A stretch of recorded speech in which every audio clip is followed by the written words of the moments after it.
Hello friends, welcome to the channel. In this guide, we will show you how to record, edit and export audio in Audacity. We are currently in the Audacity interface. It's a great application for audio recording and editing. To get started, first open Audacity, as I have already done here with a new blank project. Now we need to select the current microphone. To do this, click on Audio Setup at the top.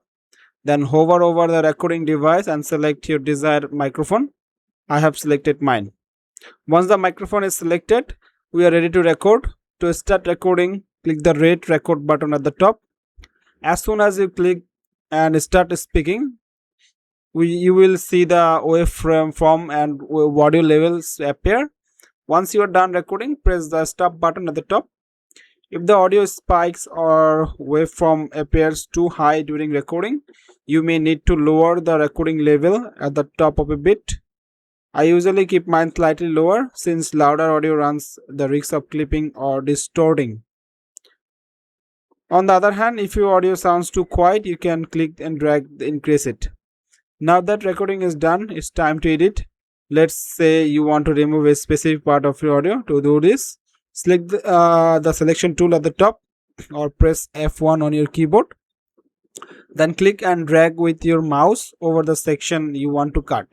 Once selected, press backspace on your keyboard and the selection will be deleted.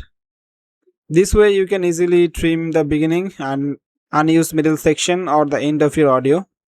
Once you're done editing, go to the file menu at the top left and hover over export option to save the file. Note, if you choose save project, it will save as an Audacity file which you can edit again later, but if you want a regular audio file, you will need to use the export option instead. Go to export audio. Now choose the location where you want to save it, for example desktop, and give it a file name, for example audio. Then click save. A metadata window will pop up. You can fill it in if you'd like, but it's fine to skip it too. Finally click OK. That's it. Your recorded and edited audio file has been saved successfully. Thanks for watching and I will see you in the next video.